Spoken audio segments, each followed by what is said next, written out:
தமிழக வெற்றி கழகத்துக்கு ஓட்டு போட்டு 50 பேர் என்ன நம்ம செய்யணும்? கரண்ட் பில்ல குறைக்கிறதுக்கு நான் ஒரு வழி சொல்றேன். ரொம்ப அருமையான வழி, சிறப்பான வழியும் கூட. நீங்க என்ன செய்யுங்க, யாரெல்லாம் தேர்தல் நேரம் விசில வாயில வச்சுட்டு அலைஞ்சீங்களோ 50 பேர் மீட்டர் பாக்ஸ் பக்கத்துல போய் நின்னுக்குங்க. அந்த மீட்டர் கிறுக்கு சுத்துது பாத்தீங்களா, அந்த இடத்துல விசில வச்சு ஊதுங்க. நின்றோம், மீட்டர் நின்றோம், கரண்ட் பில் குறைஞ்சிரும். உண்மையிலேயே இல்லக்கா, மீட்டர் பெட்டி முன்னாடி நின்று விசில் அடிச்சா கரண்ட் பில்லு கம்மியா தான் வரும். ஆனா அதை விட இன்னொரு பெஸ்ட் டிப்ஸ் ஒண்ணு இருக்கு. மீட்டர் பெட்டி கிறுகிறுன்னு சுத்துதுன்னு சொன்னீங்க இல்லையா, அதை போய் புடிச்சிருங்க. புடிச்சிட்டீங்கன்னா கரண்ட் பில்லே வராதுல்ல. அந்த டிப்ஸையும் எடுத்து சொல்லுங்க. மேடை கிடைச்சிருக்கு, மைக்கு கிடைச்சிருக்கு, கைத்தட்டு வாங்கணும் அப்படின்றதுக்காக முட்டாள்தனமா பேசாம ஆக்கப்பூர்வமான கருத்துக்களை எடுத்து சொல்லுங்க மக்களுக்கு.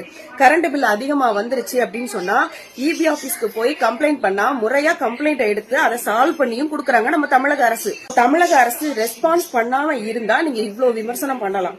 எல்லாத்துக்குமே ரெஸ்பான்ஸ் பண்ணிக்கிட்டு இருக்காங்க. சோ அதனால கொஞ்சமாவது அறிவோட பேசுங்க. கைத்தட்டு கிடைக்குதுங்க, என்ன வேணாலும் பேசிருவீங்களா?